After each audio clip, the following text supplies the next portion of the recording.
Hello, everyone.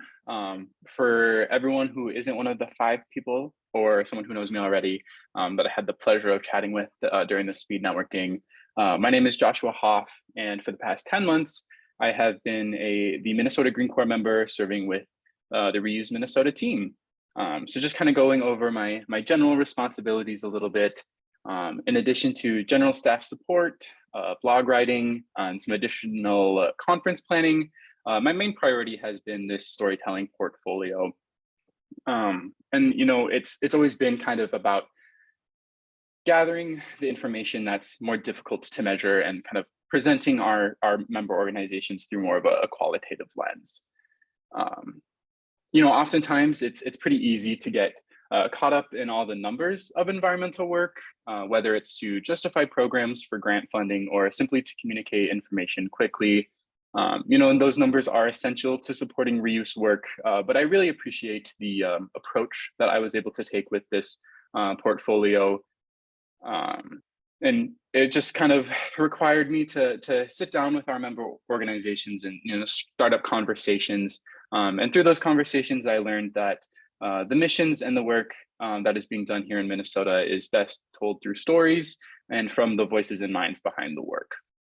I've had an excellent time working on this resource and meeting local leaders and proponents of reuse, hearing their experiences and most importantly, their ideas.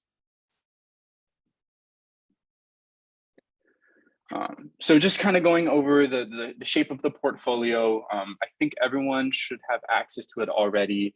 If not, then I'm sure we can send it in the link or in the chat really quick.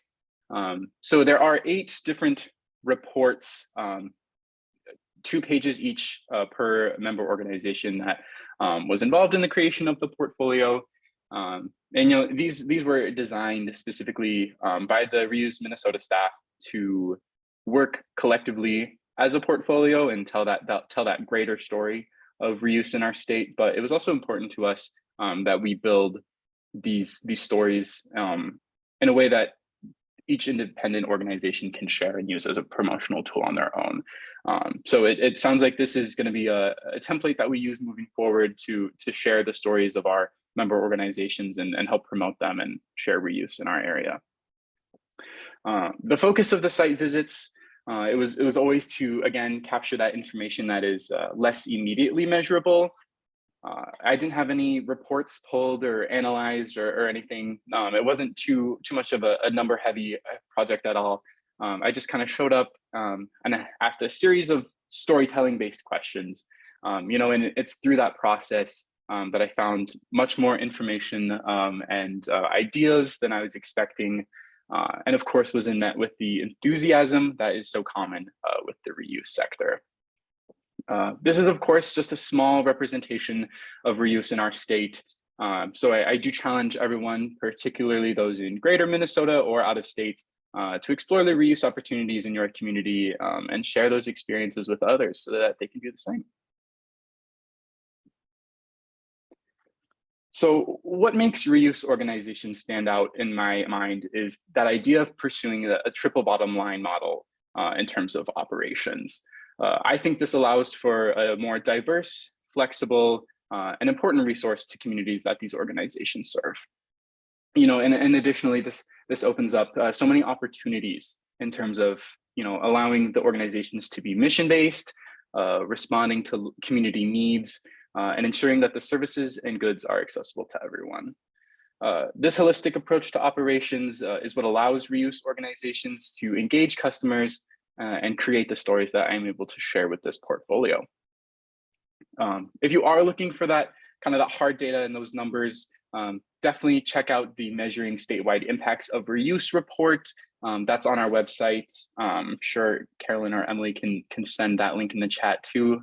If you haven't looked at that report, definitely go check it out. There's a lot of really great information, a lot of great statistics to share if you do need to be building up that support for any environmental programming that you might be doing.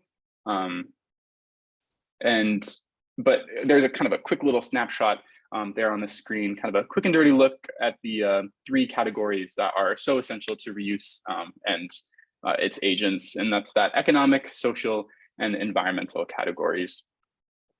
So in my mind, this portfolio complements that impact report very nicely.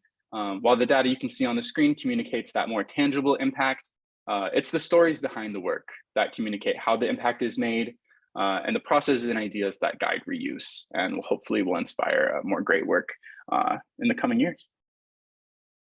So the greatest opportunity, and I think this is definitely not just the case with the reuse sector, but for many organizations, the greatest opportunities are the jobs. We're living in a time where green skills and material management is becoming increasingly important and vital, and bringing so many great opportunities to communities of all kinds. Just going to take a quick little coffee break. So reuse is also very scalable for communities, meaning it could just be you and your neighbors finding creative ways to divert waste, finding materials that are good and maybe you don't need them, but someone does. Or it could be full workforce development programs associated with capturing usable materials from the waste stream and building value for the community.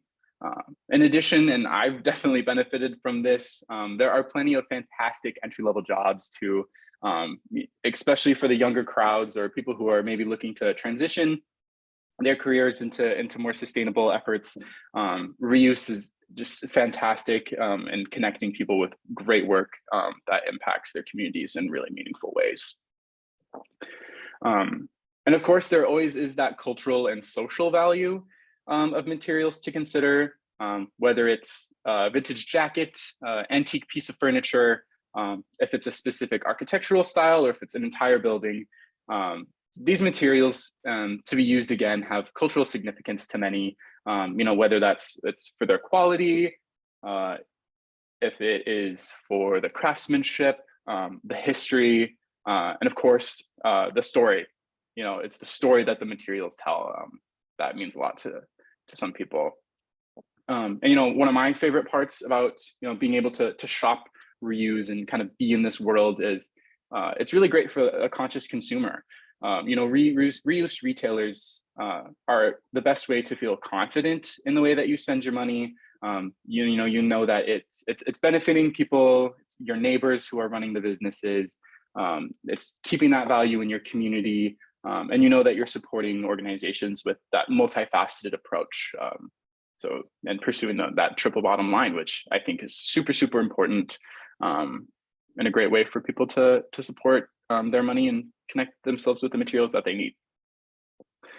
I'm not going to touch too much on this, which is it's painful for me because I'm an environmentalist and I love talking about the world of carbon, but we're going to keep it kind of shorter here. So you can definitely read more in the impact report that I shared earlier. That is on the Reuse Minnesota website. But reuse is a great way to avoid the new production and the associated emissions. It directly negates the need for new production of similar products, sparing the world from the emissions and pollution that come from resource extraction and new material manufacturing. And if you're looking to invest in the future, reuse at any level is climate mitigation. And the best thing about the field is that there is so much room for growth, so much room for innovation, and there are people waiting to collaborate to find creative solutions to issues that we have. So just kind of going over some key findings, with all participating organizations, and you'll see this as you read through, such a heavy focus is kind of the different way to shop.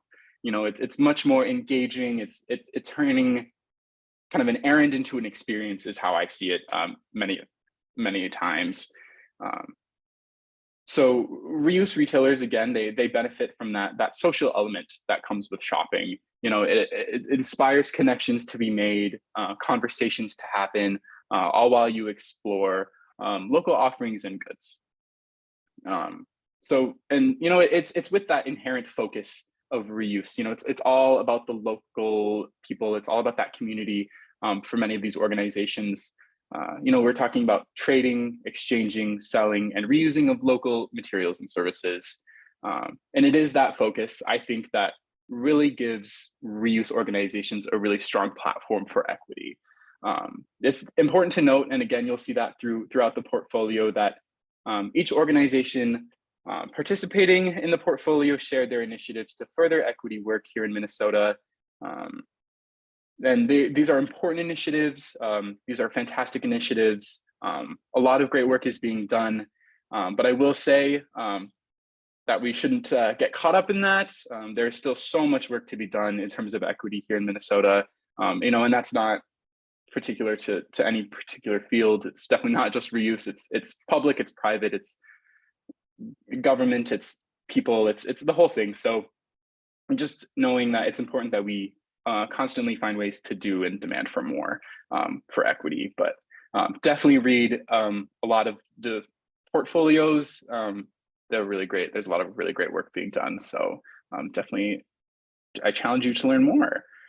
And every reuse story you'll hear has people coming together if that's to connect materials with people in places that need them, if it's to find creative ways for solutions that are burdening people.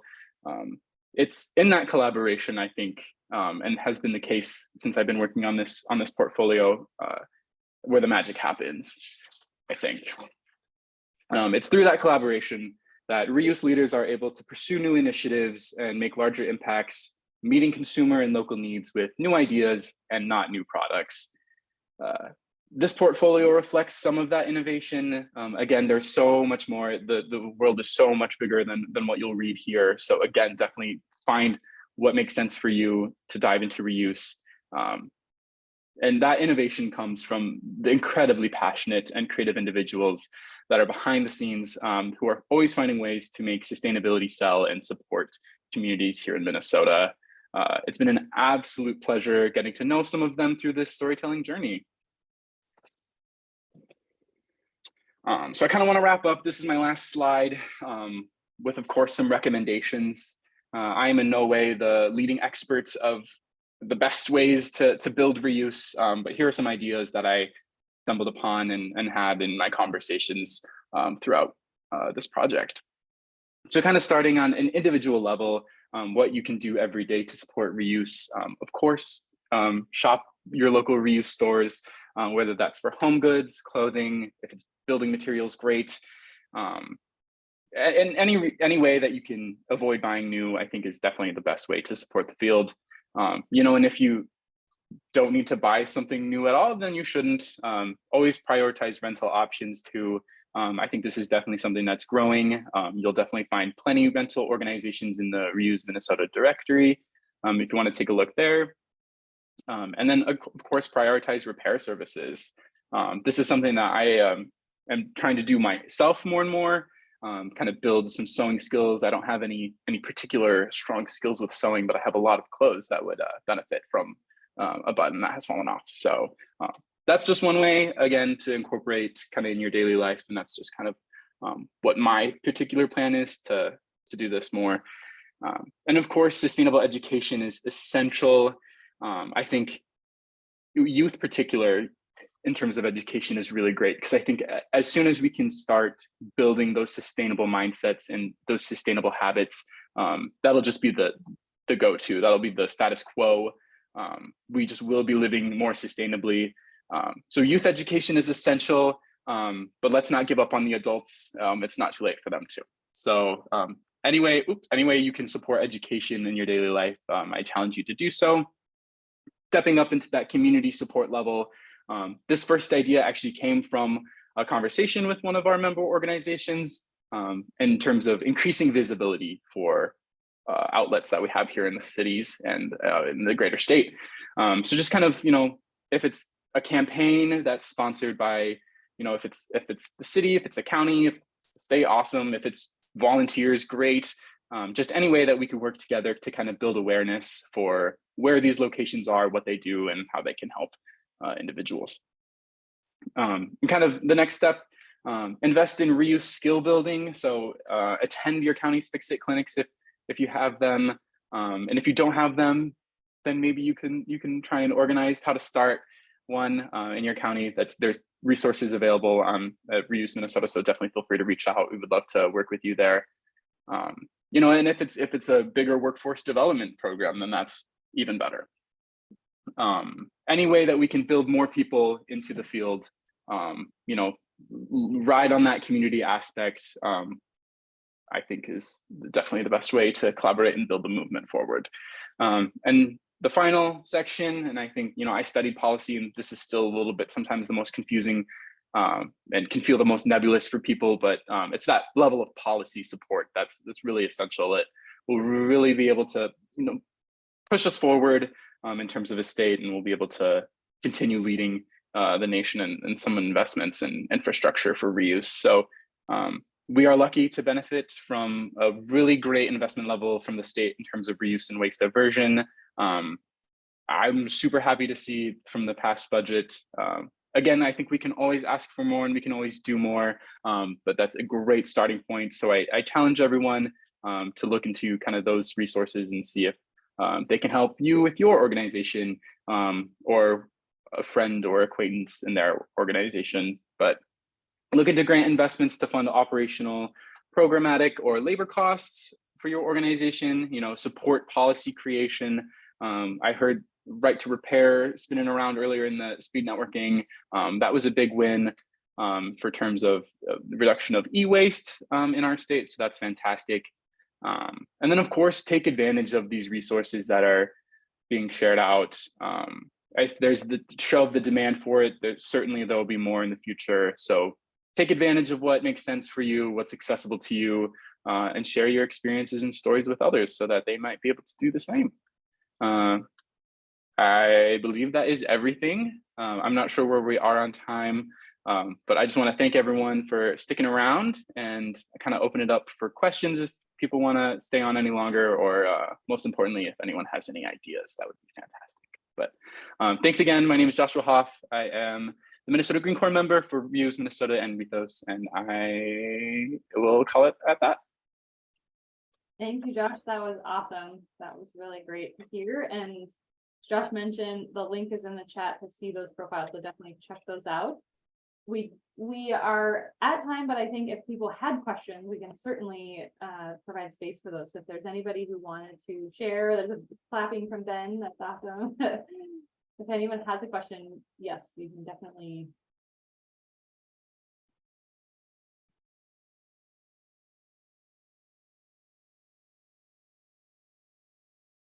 And if not, you can also follow up with Josh. He'll be with us for another, 3.5 weeks here or so before he about that. heads to his next adventure. So you can definitely reach out, but thank you again. And we will be posting the reuse stories more. We'll be doing some other things. So we appreciate if folks share those with your network and stuff too.